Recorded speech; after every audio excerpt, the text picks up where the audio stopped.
Okay, I'm going to do this the whole service. Good morning. Good morning. All right, nicely done. And welcome to worship with the Unitarian Universalist Church of Ventura. I am the Reverend Dana Worsnop.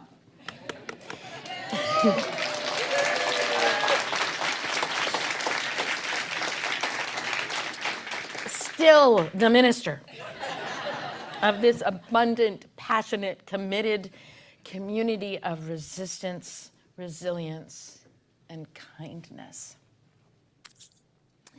We celebrate, we gather to keep love at the center of our lives and the way we move in the world.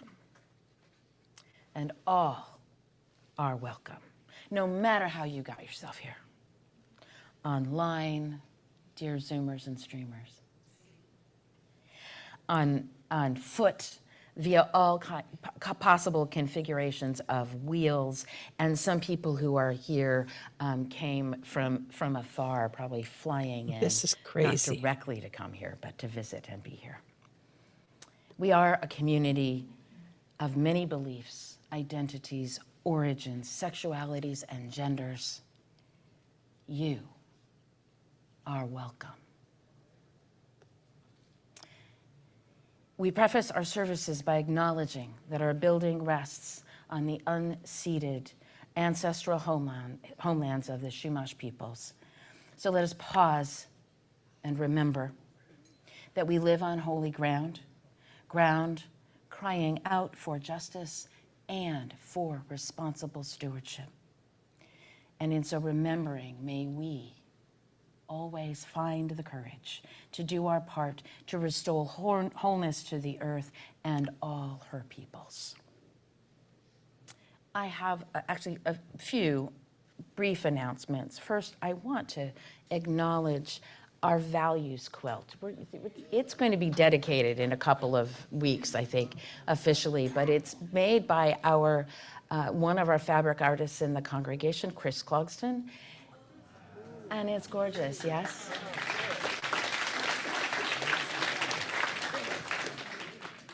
I also want to say Happy Father's Day. Because all those who father are honored and appreciated this day. A couple of other announcements. Next Sunday, the service will be the service that is going to be streamed live from General Assembly, which is in Baltimore. That's where I'm going to be, and the service will be streamed here. We've done this for the last couple of years, and it's usually really good. Sometimes the services at GA are a little bit of a clunker, but just got it. But they really were working at it. They really work at it. So come on and be together, clunker or no. Also, Oxnard Pride is next Saturday. No. Saturday, yeah. Saturday, June 28th, which is almost 2 weeks away. And people are looking for volunteers to help staff a booth. And so if you can do that, there's been a lot of information online so you can find it. And lastly, just want to say that there are at least 2 families in the church who are planning to go to family camp at the Benneville Pines. And they would love to be joined by others. And there is scholarship money available to help people if cost is something of a barrier for you. Oh, and family camp is magical. So it's just magical.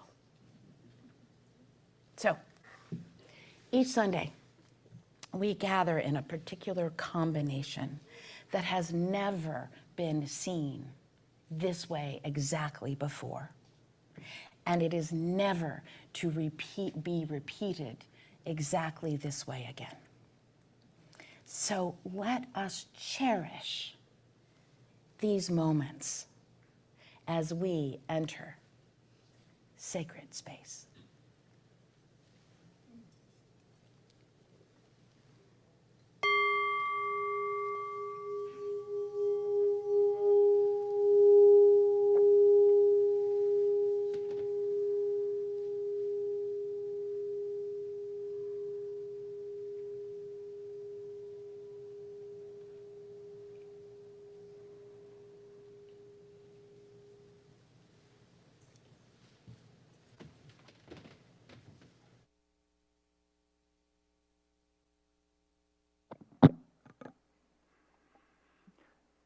I'm Worship Associate Rob March. We invite those who are Zooming or streaming into this service to light a chalice or candle at home as Reverend Dana lights the chalice of our free faith here in the sanctuary.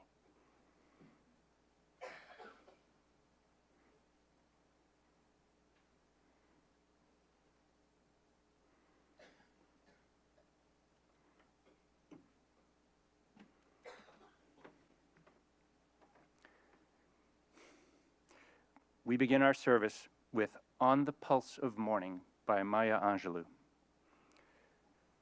Lift up your faces. You have a piercing need for this bright morning dawning for you. History, despite its wrenching pain, cannot be unlived. And, if faced with courage, need not be lived again. Lift your eyes upon the day breaking for you. Give birth again to the dream. Each new hour holds new chances for new beginnings. Do not be wedded forever to fear, yoked eternally to brutishness.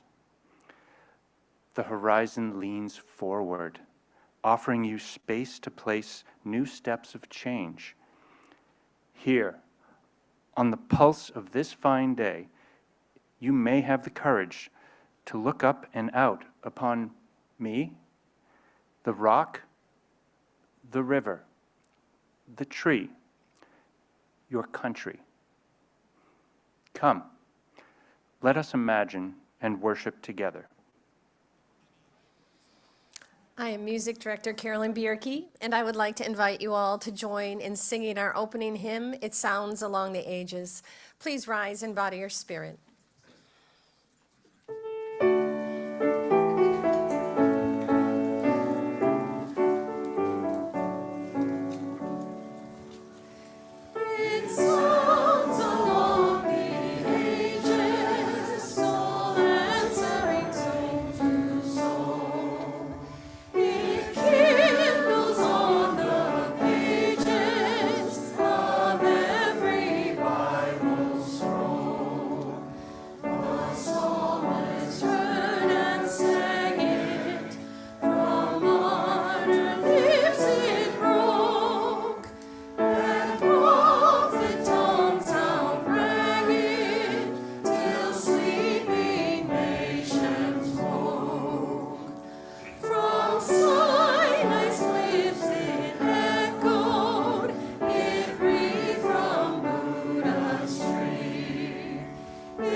So now I invite all those who are young and young at heart to come on forward for a story. Come on up. Yay.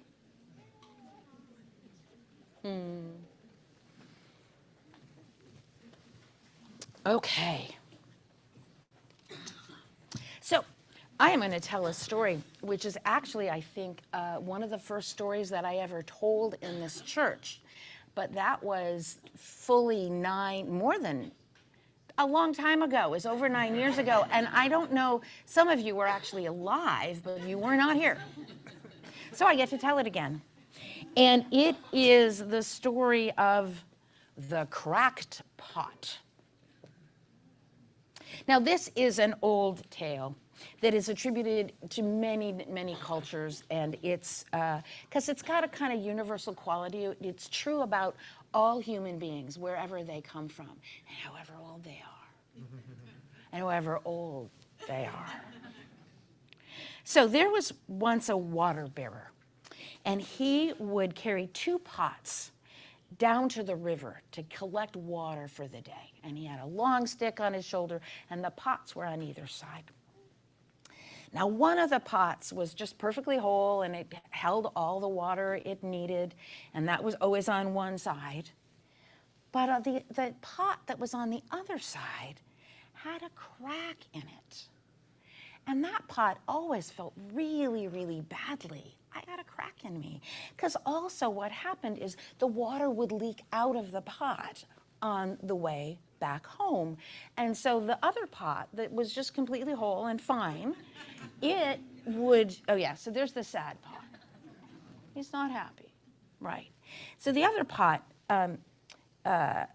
so one day, the sad pot, the cracked pot, he just felt really badly, and he finally said to the water bearer, you know, I'm no good. I'm not good enough. The other pot gets you a whole pot of water. I only give you half a pot of water. I feel so terrible. Oh, but the water bearer just spoke so gently to the pot. He said, next time we walk back together, I want you to look at the path as we go back. Because I know about your crack, and I'm using your crack for a purpose. And so that pot, that day, the pot, when they walked back and it was filled with water that was leaking out, he looked around and he noticed that on the side where they were walking back, there was a whole beautiful row of flowers. And the water bearer said that he knew about the cracks, the pot's crack, and he did it on purpose so that there would be more beauty in the world, because the crack in his side would let the water out to water the flowers. And oh, that made the cracked pot feel so much better. He was happy again. He's like, oh, I actually, even with this crack in me, I do something good in the world, and I help create beauty. So here's the thing, that all of us have cracks in us. Nobody is ever perfect. And yet, sometimes it is the very things, it's the little cracks, it's the little flaws that actually make us the most beautiful and make us really useful in the world. So, sometimes everybody just needs to be a crackpot.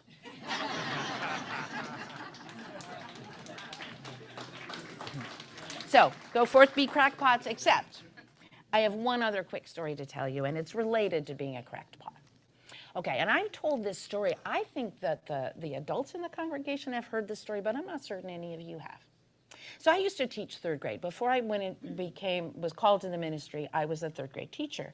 And what I would always give kids little jelly bellies, you know, when they did something really great in the classroom, right? When they were really kind, or they did something really nice, and giving people sugar as rewards, but it's also learning something is really sweet, right? So you can learn that something's sweet.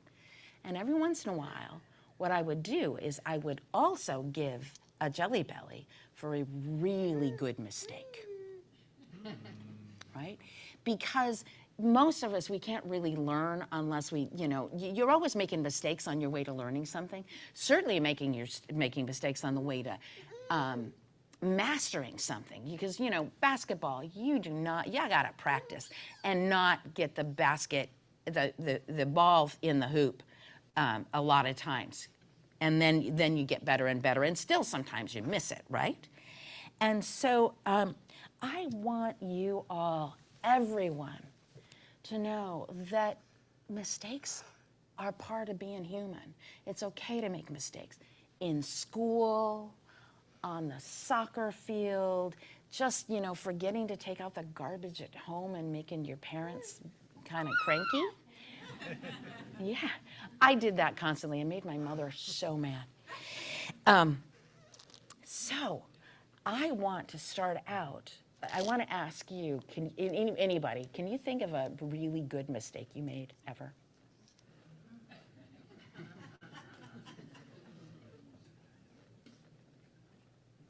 Okay, you know what? Sometimes it's hard to say, oh yeah, I made this really big mistake. So what I want you to know is that I'm sure every one of you has made a mistake somewhere, and you've learned something from it. So I want you to know that learning is sweet. So I want you all to take a Jelly Belly for whatever that mistake is. I don't think he's made too many mistakes, but I'll take Yeah, it. okay. That's true. That's true. All right, he's still got mistakes to make, and we're encouraging him to make some mistakes and learn. All right, that's Reed. He's 6 months yet? 8.5. Oh, 8.5 months. Oh, that's right. 8.5 months. You don't make a whole lot of mistakes in your first year, I would guess. I love Jelly Bellies because they're all kinds of interesting flavors, right? And they're really tangy and sweet and sometimes surprising. And I want you to know there are bowls of Jelly Bellies out in Burke Hall. And so when you think of a mistake, you can take one and, just keep making mistakes and learning and growing. Everybody. Okay. So we're sending you out to your religious education classes, experiences to make some mistakes and learn some things. And get it right, too. You get to get it right. All right. If people will rise and face the center and form a bridge of love. We hold you in our love as you go, as you go. May your heart be at peace as you go. To nurture the spark of your precious life. We hold you in our love as you go. We hold you in our love as you go, as you go. May your heart be at peace as you go. To nurture the spark of your precious life. We hold you in our love as you go.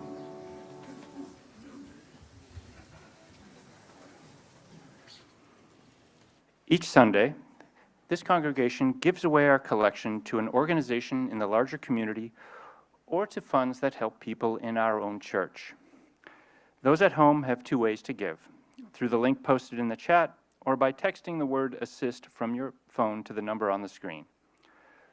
Folks who are present in the sanctuary can text to give, or you can still write a check or give cash, and then drop it in the box at the back of the sanctuary after the service.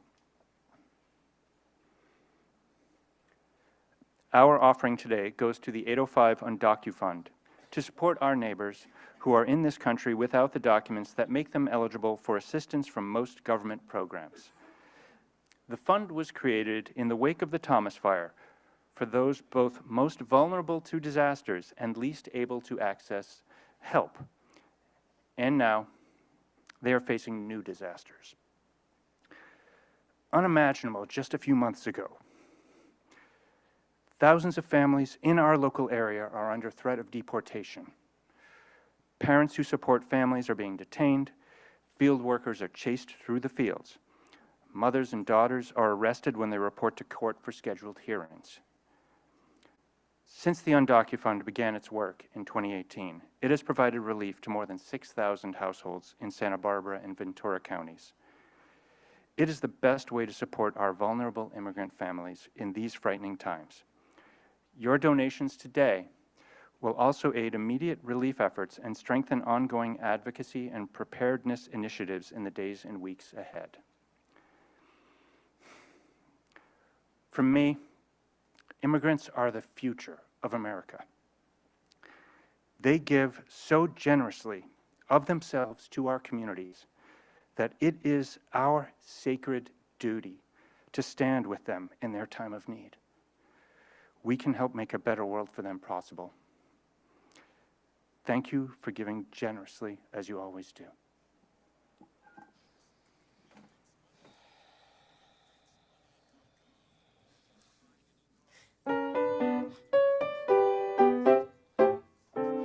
Impossible for a plain yellow pumpkin to become a golden carriage. Impossible for a plain country bumpkin and a prince to join in marriage. And cramp or gay mice will never be four white horses. Such folderol and fiddle-dee-dee of course is impossible. But the world is full of zanies and fools who don't believe in sensible rules and won't believe what sensible people say. And because these daft and dewy-eyed dopes keep building up impossible hopes, impossible things are happening every day. Impossible, Impossible, impossible, impossible, impossible, impossible. impossible. It's possible for a plain yellow pumpkin to become a golden carriage. It's possible for a plain country bumpkin and a prince to join in marriage. And four gray mice were easily turned to pumpkin. Such folderol and fiddle-dee-dee, of course, is Quite possible. for the world is full of zanies and fools Who don't believe in sensible rules and won't believe what sensible people say. And because these daft and dewy-eyed dopes keep building up impossible hopes, impossible things are happening every day. It's possible, It's possible.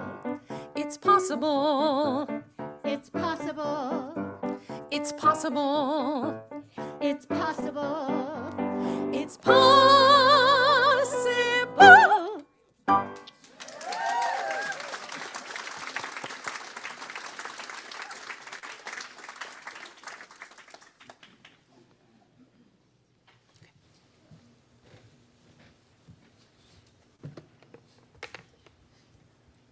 I chose that. It's one of my favorite songs of all time. And we are grateful ever and always for the generosity of this congregation, which weaves a tapestry of love we call community, reminding us always that there is so much that is still possible.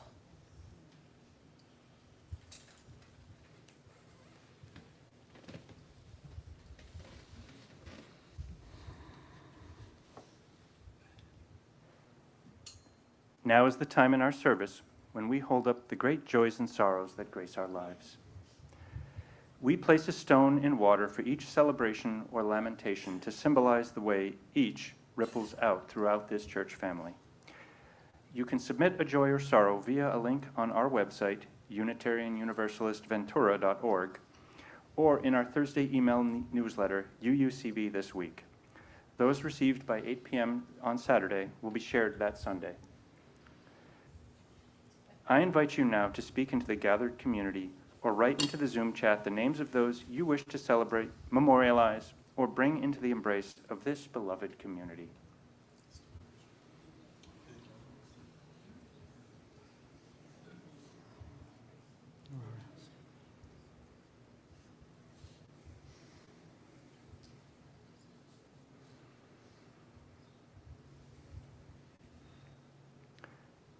Reverend Dana will now place one final stone in the water for all the joys and sorrows just shared and those yet unspoken in the silent sanctuary of our hearts.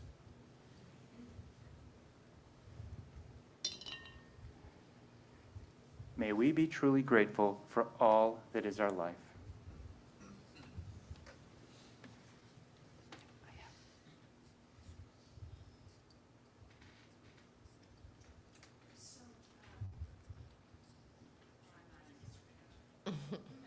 to say this. Hello. This hymn is, all of these are my top faves today. This particular hymn, we have sung several times, but nobody seems to remember it. It's not in our hymnal.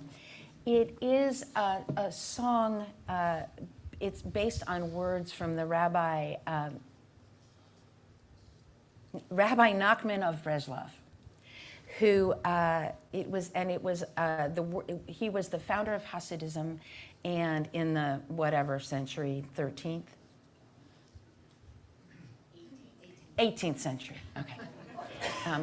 My dear and beloved friend, Rabbi Lisa Hochberg Miller, is here today, so I get to check my dates on this particular one.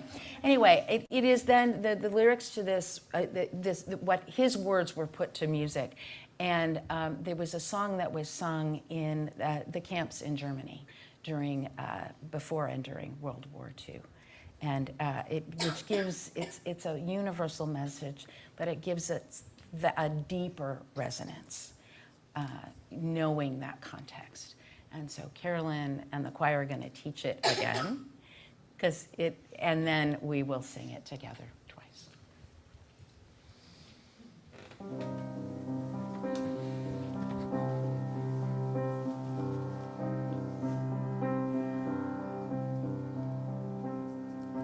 All the world is just a narrow bridge, just a narrow bridge, just a narrow bridge. All the world is just a narrow bridge, just a narrow bridge, just a narrow bridge. And above all is not to fear, not to fear at all. And above all is not to fear at all. Everyone. All the world is just a narrow bridge, just a narrow bridge, just a narrow bridge. All the world is just a narrow bridge, just a narrow bridge, just a narrow bridge. And above all is not to fear, not to fear at all. And above all is not to fear at all. All the world is just a narrow bridge, just a narrow bridge, just a narrow bridge. All the world is just a narrow bridge, just a narrow bridge, just a narrow bridge. And above all is not to fear, not to fear at all. And above all is not to fear at all.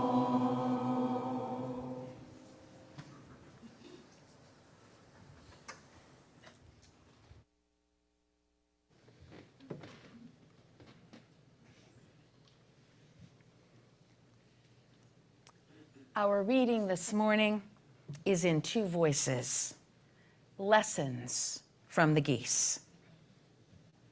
Lesson 1. As each goose flaps its wings, it creates an uplift for the birds that follow. By flying in a V formation, the whole flock adds 71% of extra flying range. Lesson: people who share a sense of community can help each other get where they're going more easily because they are traveling on the trust of one another. Lesson 2. When a goose falls out of formation, it suddenly feels the drag and resistance of flying alone.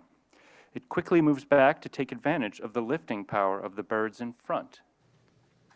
Lesson. If we have as much sense as geese,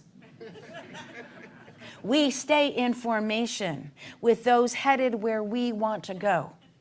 We are willing to accept their help and give our help to others.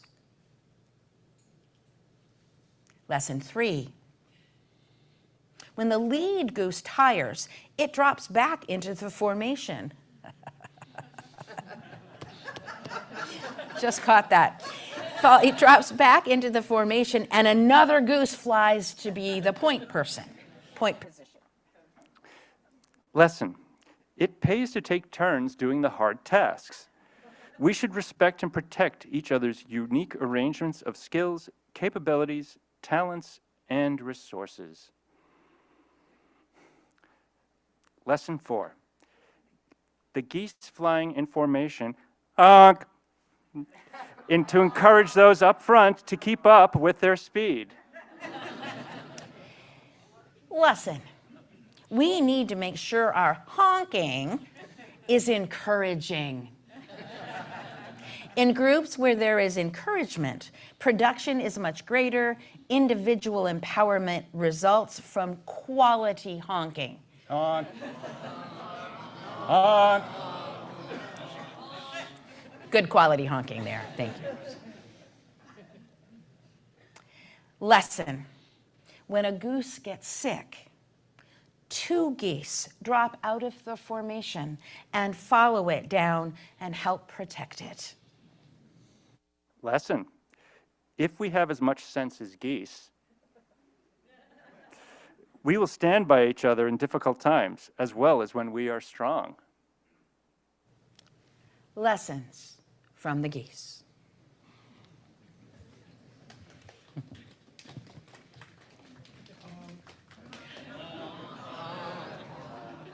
Yeah, good practice. Excellent. I invite you now into a time of meditation. Place your feet on the floor if you're comfortable doing so. Close your eyes if you wish, and breathe. Notice the rhythm of your breathing.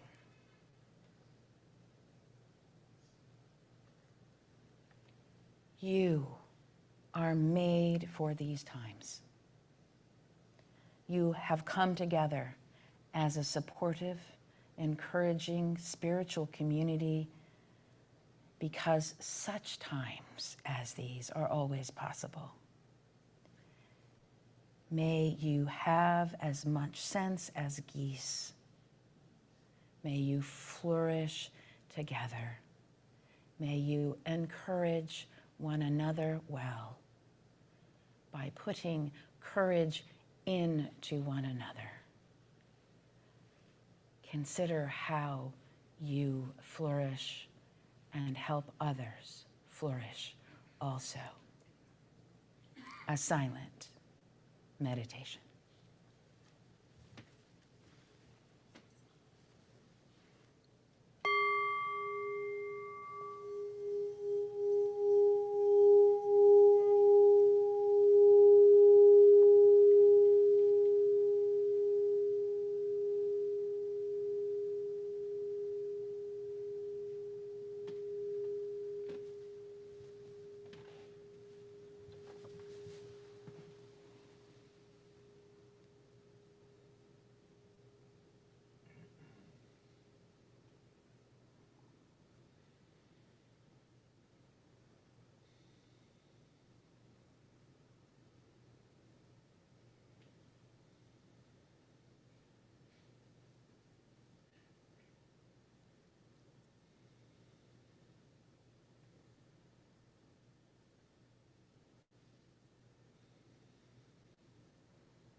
Oh, thank you. Thank you so much. Thank you so much. Yeah, we had Gene Wilder. Yeah. Willy Wonka. So, of course, my final sermon carries the same title as the final episode of Star Trek: The Next Generation.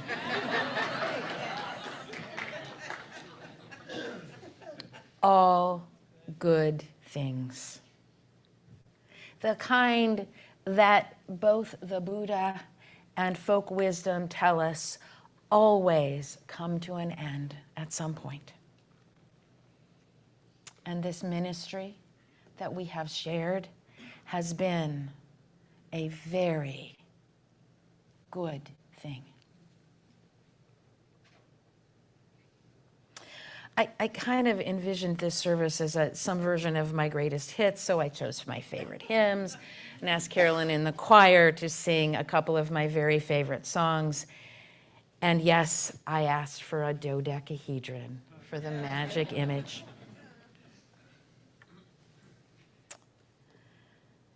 I serve this faith because it inspires me so profoundly. And it gives me a sense of what is possible if we can but imagine it and then honk really well together to get there. And I was just going to talk more about that. Because really, did I really need to find some new insight or timely message? Sure, but really? Okay. I had no special plans for that. But then came this week with a video of ICE agents chasing field workers down rows in the Ventura strawberry fields. I know those fields. And news of the National Guard and the Marines deployed to LA. I know LA. And then tanks parading down DC streets. And Israeli bombs raining down in Iran and more coming back. And then the news of political assassination in Minnesota. With all of that, it was so good to be together for Dennis Charles's memorial on Friday. And then to see so many people at the No Kings protest yesterday. There were, I counted and then estimated, but there were about 60 people from this congregation at that protest. With something, among something close to, if not over 6,000 other Venturans. So, if those numbers all add up, this congregation was fully 1% of the entire thing.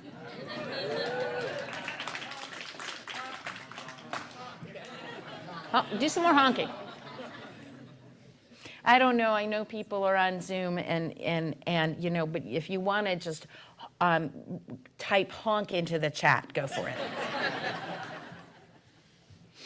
Now, I will also say that with all the things going on, I had some moments of trepidation about even attending this protest because could things get out of hand?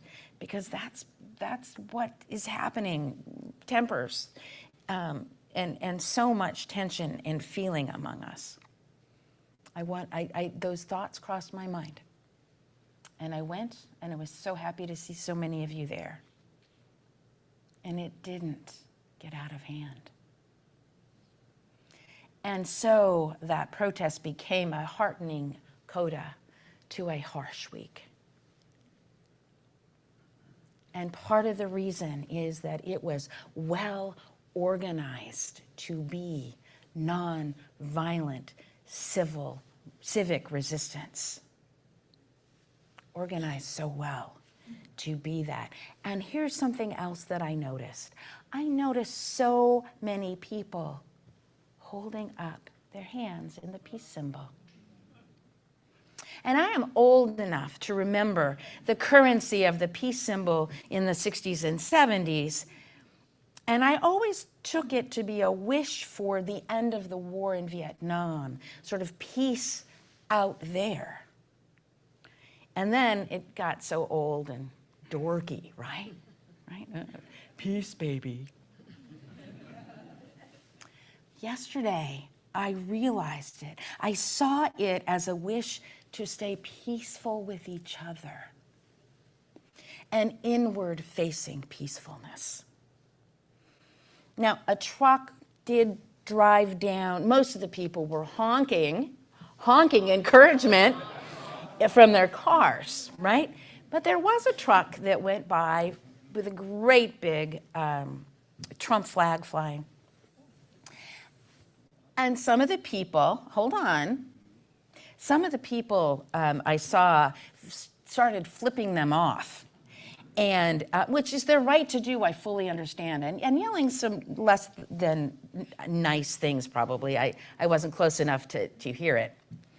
But then I was heartened by others flashing peace signs to the Trumpists and the angry protesters. Peace.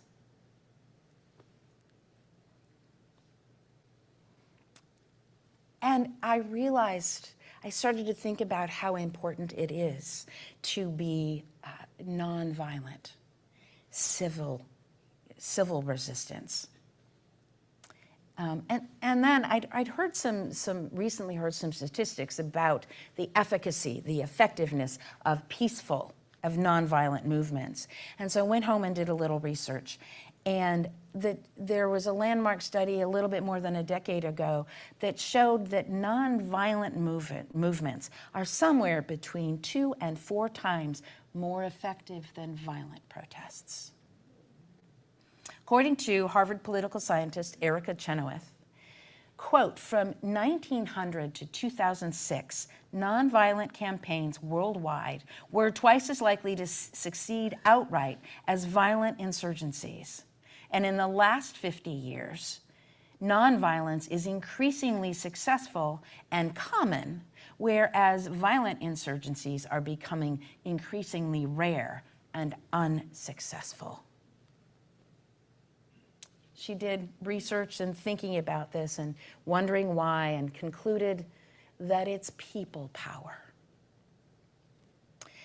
And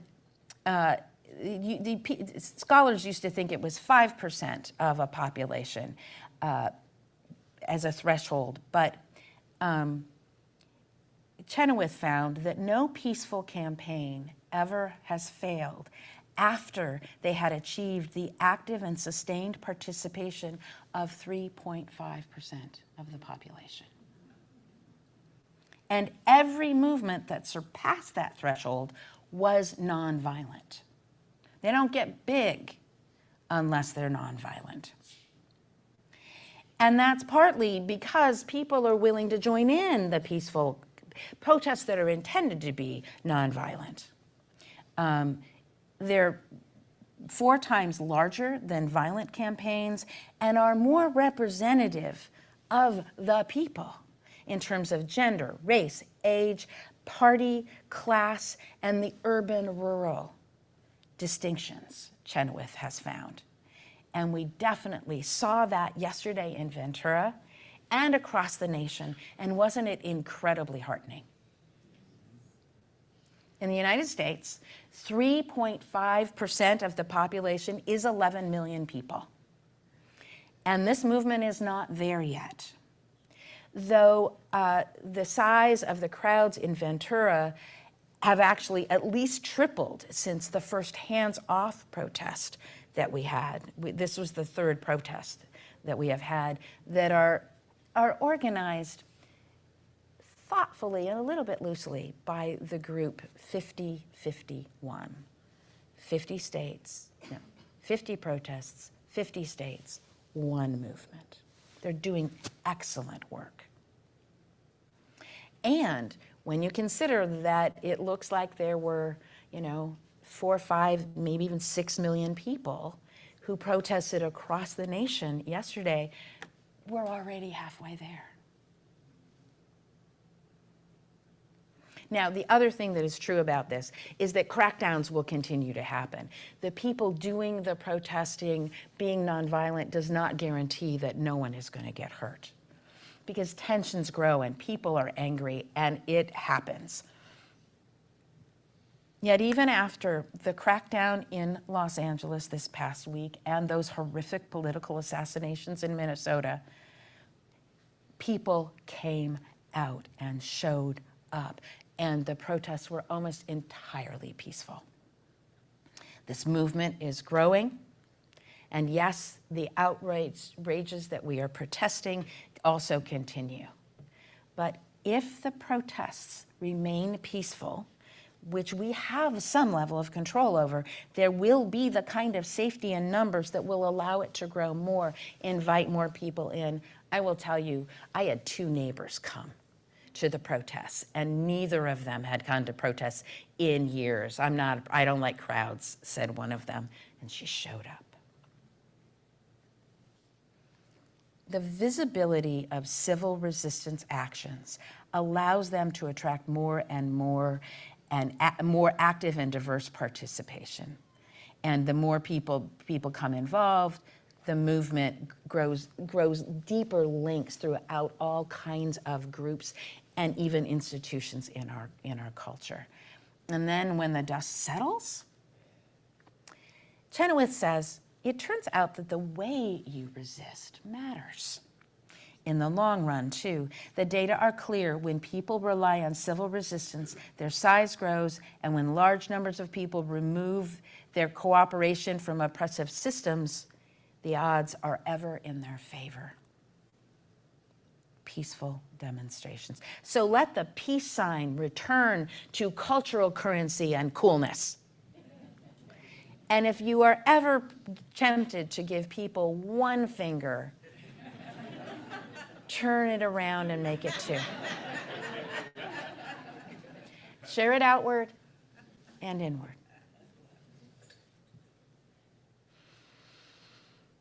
That's what I learned yesterday, that I realized and learned yesterday, that I wanted to share with you this final day in this pulpit as your settled, called minister. Now, so back to the all good things part. That's a good thing, but more good things part. So I often have told you stories about my oldest brother. I have 2, and the other brother is really cool, but he's also not the scientist who knows everything about science, politics, history, and just about everything else he would tell you. Except that he's not always quite as savvy about matters of the heart. And still, I want to share the wisest thing my big brother ever said to me. So when I was in college, I took a year off between my sophomore and junior years, something that we now call a gap year, but at the time totally freaked my parents out. And I moved to Boston, where my brother Doug was in graduate school. And I found an apartment, I worked as a waitress, I made friends, and I played. It was one of the best decisions I have ever made. I did go back to school. Yes, Mom and Dad, I always knew I was going to. And I was more ready. I was more ready and grounded and able to learn and grow and get everything out of my education. But it had been such a wonderful time. And Doug took me to the airport when it was time to return to school. And we both got choked up at saying goodbye. He and I became adult friends in that year. It was just really wonderful. He was one of my dearest friends in the world to this day. But at the airport was when he said the wise thing. When you are sad at leaving something, it means that it was a good thing. So being sad is good. You just have to be confident that the next thing will be good too.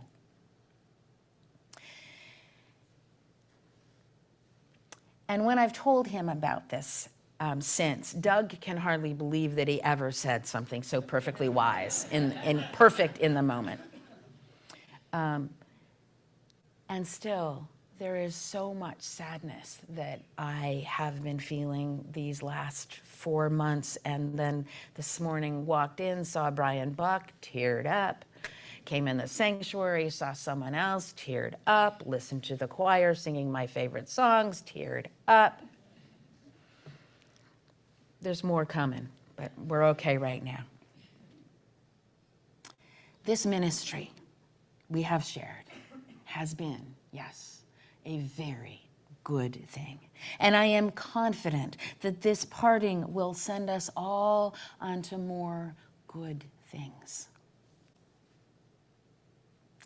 This is my last time in this pulpit, if not forever and ever, for a good long time. This pulpit I have filled with, oh, and it's really a pulpit now too, Mike. Thank you. When I came, it was this lectern. And Mike Sixby made this pulpit for me and for all the ministers who come forward. Okay. I have filled this pulpit with a great sense of honor and privilege, and with tremendous joy. I have loved being your minister. And this ministry that we have shared carried us through so much fires and pandemics and inner turmoil. And it changed lives. It brought us together in ways we didn't know we could be brought together, called forth. One of the things that I always just want in my ministry is for the Spirit to move in the community. And the Spirit has moved here within and among and beyond us for my 9 years. I know it's been moving all this time, but I got to be here for 9 years of it. This is not necessarily goodbye forever, but it is goodbye for now and a good while ahead.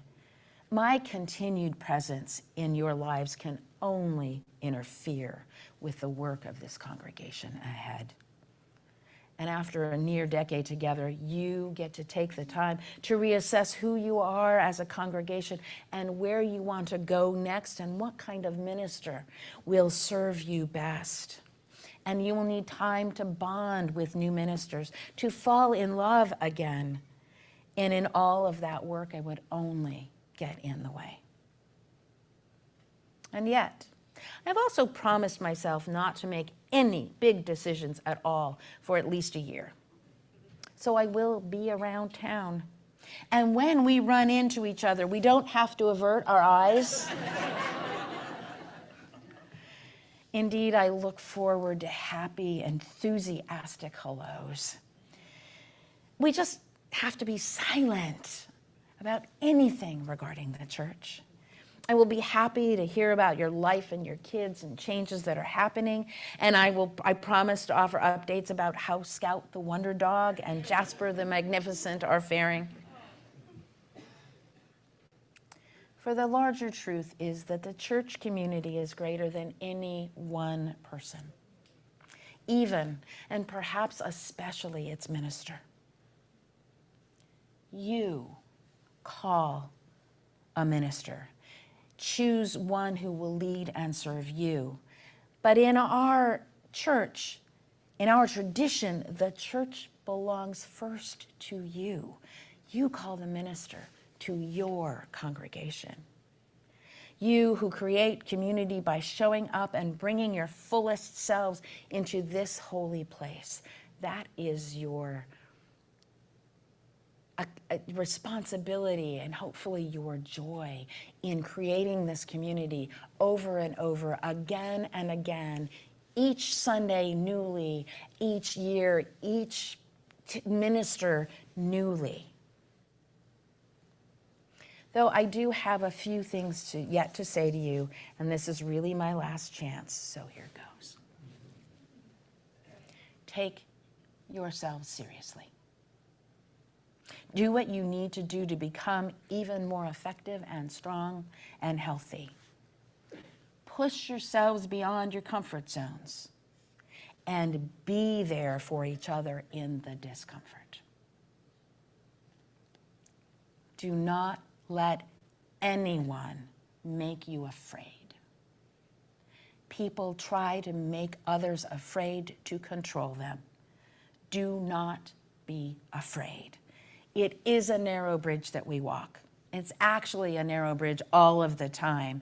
Though there are times that we notice it and it feels even tighter and more precarious. Above all, do not fear. Be crackpots and daft and dewy-eyed dolts, building up impossible hopes, because impossible things are happening every day.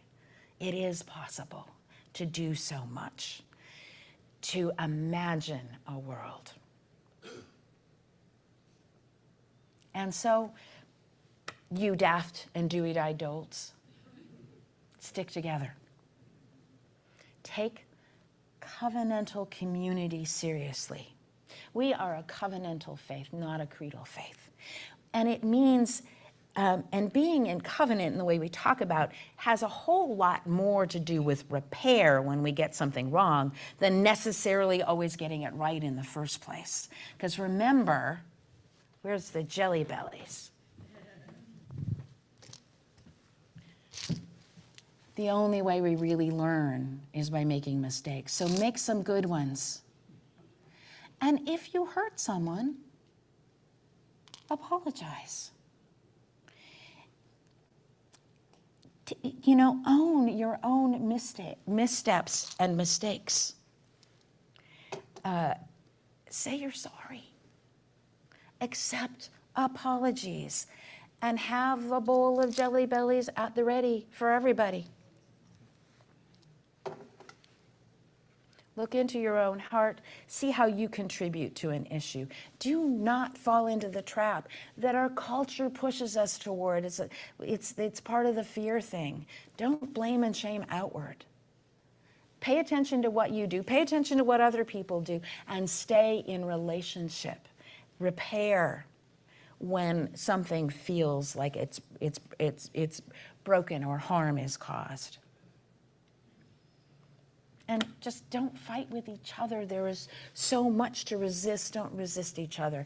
I have to tell you how heartened I was at our annual meeting last Sunday, because facing some tough stuff and tensions got a little high, but you all rose to the occasion and you will continue to. Be passionate. Be passionate. Care a lot. Just don't be mean. Internally, but externally as well. Don't be mean. Remember,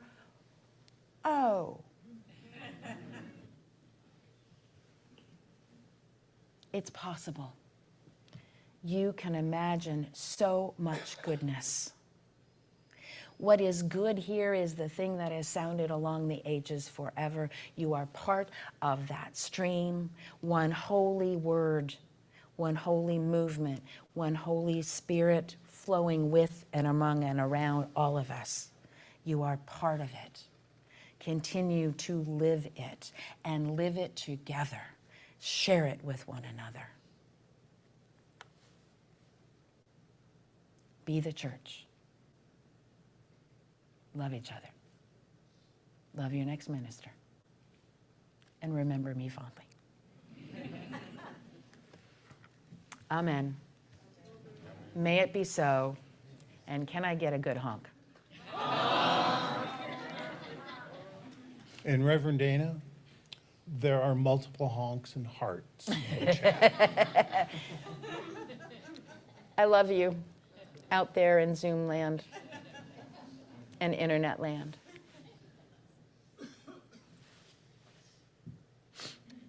Please join me in prayer. Holy beingness of many names and no name, spirit of kindness, goodness, enthusiasm, deep love, spirit of life which dwells within and among and beyond us this day and always. May we love one another well. May we care. Oh, I need to change my pronoun. May you love one another well. May you care for one another, hold each other tenderly and tightly, hold each other's hands, walking bridges narrow and wide, walking in community together, facing harsh realities together. May you hold all who are hurting. I'm thinking especially of people in Minneapolis and all of Minnesota, but I'm thinking of all as well who are being deported.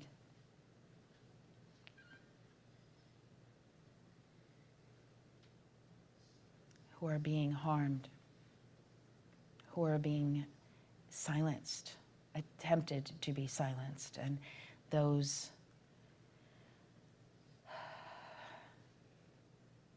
staying true to who they are despite the oppression against them, against you.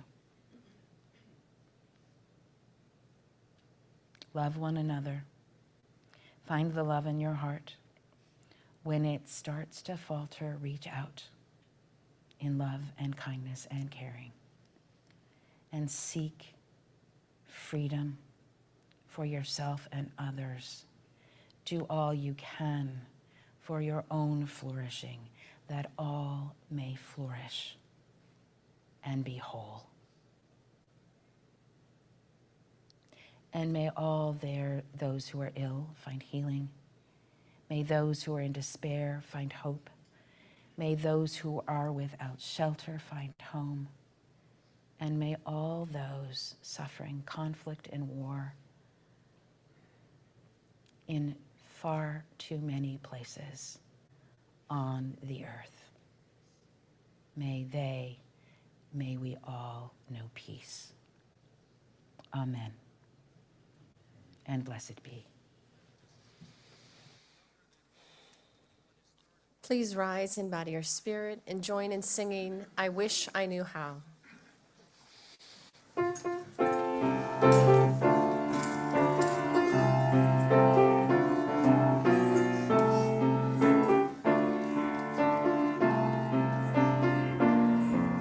I wish I knew how it would feel to be free.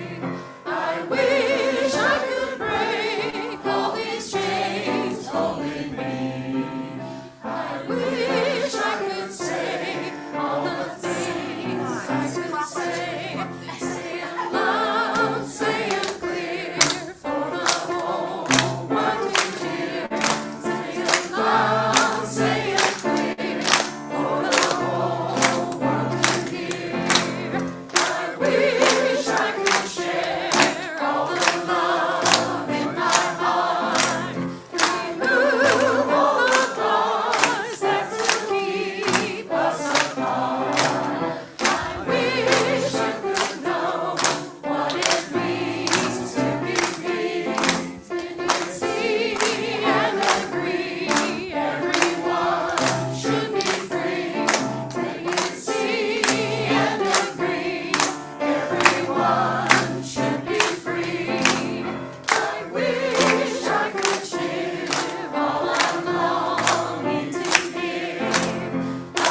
please join me in reading the words on the screen as we prepare to extinguish our chalice.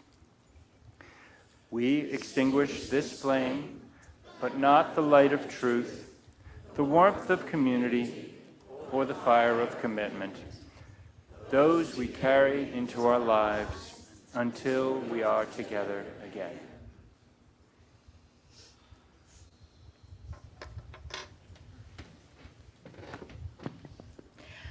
A few quick things. Everyone here is invited into the sanctuary for coffee, bagels, conversation. You can drop by the Connecting Center. I will also, in a little bit, I'll just go to the back of the sanctuary and just, because I want to have a chance to say goodbye, at least a final goodbye to anyone who wants it, and we'll do it quick, and I will, well, we don't. I'm going to be a noodle when we're done, just so you know. But I'm ready. I'm prepared to be a noodle for y'all. Okay. Also, though, the RE teachers have made a video apparently that I didn't know about, and so after we're done with the benediction, I'll invite you to sit down and watch it there, and then come on out, and I'm going to hang out at Coffee Hour too. So you know. It's not yet. Oh, I have words of benediction, and this has gone a little longer than we're like a couple minutes over where I like to keep worship. I know it's okay, and can I just say,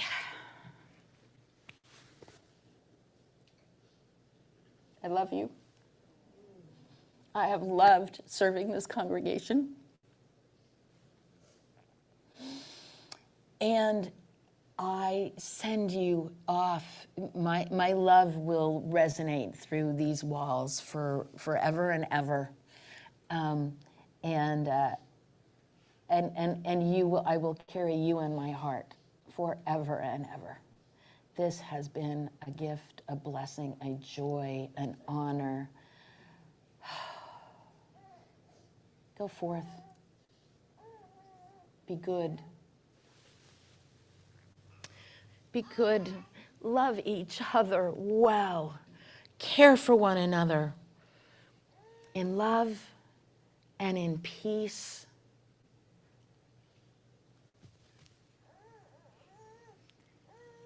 Go forth in peace. May it be so.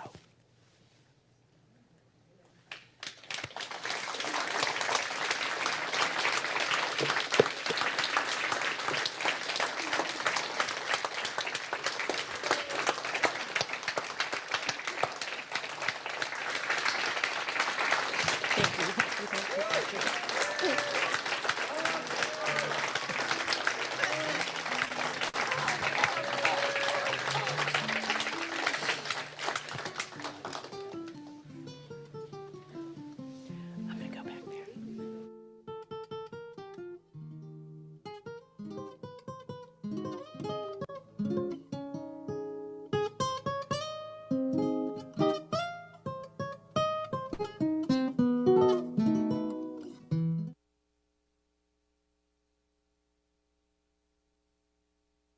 Oh, the places you'll go.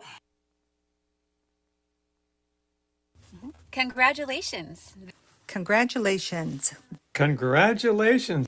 Congratulations! This is your day. You're off to great places. You're off and away. No more Sunday sermons, no more emails at dawn, just open adventure. Come on, bring it on. You've welcomed the seekers, the doubters, the bold. You've lifted up stories, both new ones and old. Oh, the sermons you've given. Oh, the lives you have touched. You've led with great wisdom, with heart and with love. Through questions and wonders, through justice and care, through moments of laughter, through deep, solemn prayer. You'll leap on a plane, fly high through the sky, with windows of wonder as clouds float by. You'll swing with great gusto, racket in hand, chasing down tennis balls. Oh, isn't life grand? Scout and Jasper will trot by your side, ready for walks with a jubilant stride. And dare to leap boldly? Why, yes, you sure should. Parachuting through air, feeling vibrant and good. The ocean will greet you, so grand and so blue, or perhaps you'll set out on a wondrous cruise.